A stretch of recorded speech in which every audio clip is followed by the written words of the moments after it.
What's up, everybody? It looks like Grinding Gear Games, the devs of Path of Exile 2, actually listened to pretty much everybody's feedback. I was checking out Darth Microtransactions, and he was checking out the Caesarian interview, seeing that. And yeah, a lot of points were brought up and issues and things like that. And based on what we're seeing here, or about to go over, I should say, seems like a very much direct response to that interview, what was talked about, and the questions asked. So let's go over this. And I think there's going to be a lot of buffs in here too. Today, we are continuing to work on changes based on player feedback. And this is a list of the updates that we have finished internally. We'll be deploying the following changes over the next few days. So by the time this video goes up, they might have already deployed maybe some of this already. This is just a list of the changes that have been made so far. These are not the only changes we are investigating, and they do not represent a full list of what players are reporting to us. So we got player balance changes. Now that we have a lot of nerfs out of the way, we can concentrate on buffing things that are not performing well. So sorceress specific changes. Arc now does a lightning explosion when it hits a shocked enemy, but can no longer shock. It does not consume the shock. That's good. Eye of Winter now gains bonus elemental damage when passing through other elemental orbs like Solar Orb, Orb of Storms, or Frost Bomb. Okay, so it looks like they're trying to make this a little bit better to combo with these other abilities. Incinerate's exposure duration has been increased to 8 seconds from 2 seconds. Interesting. Okay. Mana Tempest can now be used with all spells and has been changed to cause empowered spells to split to additional targets instead of chaining or forking. Interesting with that one. Frostbolt explosion radius has been increased by 50%. Nice. Definitely love those AoEs. Ice Nova's freeze buildup has been increased significantly. Good. Because it seemed like they freaking nerf freeze buildup for some reason. Now they're buffing it. Frost Bomb exposure duration has been increased to 8 seconds from 5 seconds. Okay. Yeah, that's good actually. Mana Remnants has been changed to work with other elemental ailments than just shock. We are lowering the delay for ignites spreading from sources such as the wildfire spore to 1 second from 2 seconds, but the radius has been decreased slightly. All right, so a little bit of a balancing act with that, with nerf and buff. Bleed Chaos inoculation here. So we got energy shield no longer prevents bleeding from being applied. I guess this was an issue before where bleeding damage was not being applied when enemies that have shields. So that's being fixed. Chaos inoculation now prevents bleeding. Okay, that's good. The passive clusters that grant you additional stun threshold based on your maximum energy shield now also increases your ailment threshold to no longer be ignited, chilled, frozen, shocked as often while using CI if you take these passives. Very nice. Very, very nice. All right. Huntress specific changes. So parried enemies can no longer evade your attacks. Good. The spear stuck in enemies by rapid assault now always bleeds on hit when you detonate it. The AoE has been increased by 20%, and the detonate does 6-7% more damage. Wow, that's huge. Spear Field's spear duration has been increased to 10 seconds from 6 and had its damage growth increased, dealing 30% more damage by level 20. Wow, that's amazing.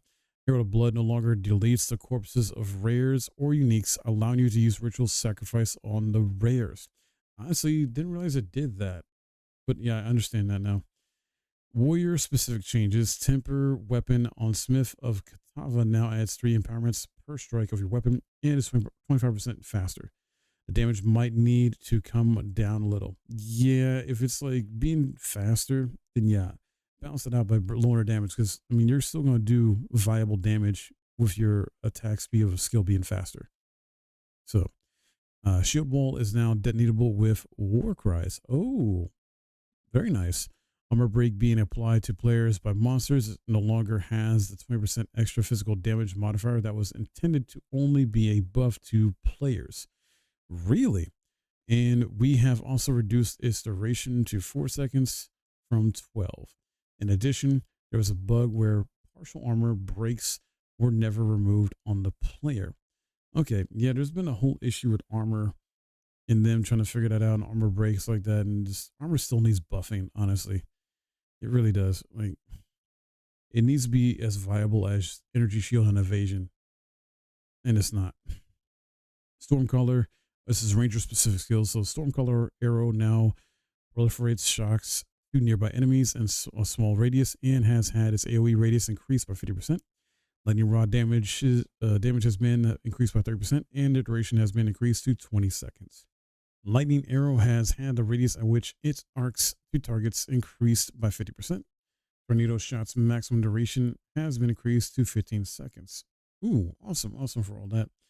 New support gem. We have added a support gem called Inhibitor that prevents charges being consumed but increases the damage of the supported skill by 4% for each type of charge you have. Okay, not much in terms of that, 4% part, but I guess they don't want to make it too OP. Let's see, update date. Let's see. We've since found the implementation for the increased damage per type of charge to not be feasible in the time frame that we want this support gem to be released. And the core of the design of the support is an important tool to get into the hands of players. So we will be releasing it without that stat present. Understandable.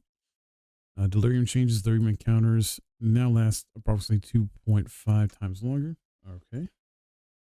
In crafting, we've added several artificer orbs to fix locations throughout the campaign, allowing you to craft with them more often. That's good. We also added runes for attributes, allowing you to fix early game requirement issues. Nice. We're also updating all runes to also apply to wands and staffs. Okay.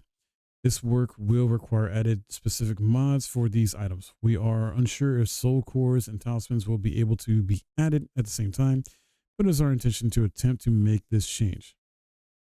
And then finding rares in in-game.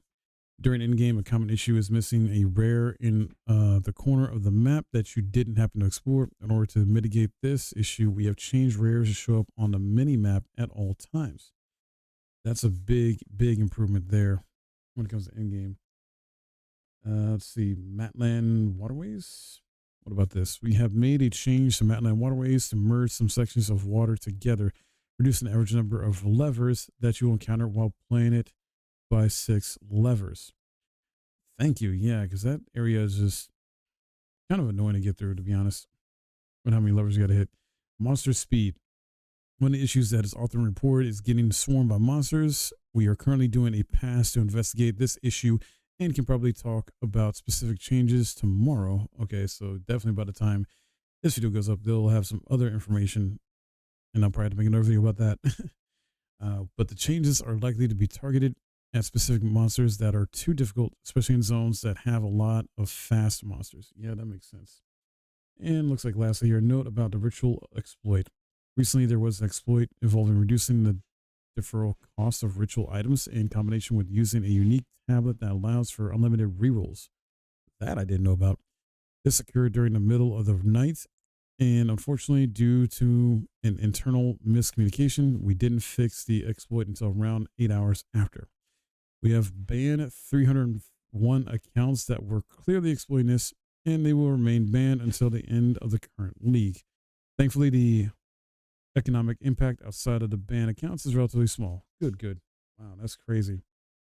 And that's all the changes we have finished for today. So yeah, we'll just stay tuned to this. Basically, I will keep up with this, guys, and let you know. These are all good changes for the most part, like nice buffs and rebalancing. So hopefully this should be rolling out pretty soon here. I think I did do an update earlier today for PoE2, which might have already rolled out some of these changes. Game still needs optimization though, because when I start the game, sometimes it will freeze, it will stutter, and I don't know why, and it's weird.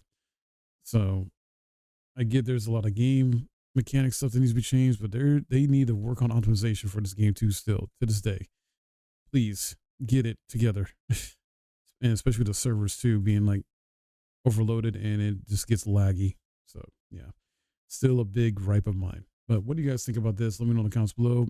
Is this making you more excited? You're happy? It definitely feels like they listen to a lot of the feedback, if not all of it. And so we are just getting a better game as a result. And if you enjoyed this video and found it helpful, hit that like, subscribe if you're new, and I'll see you in the next video.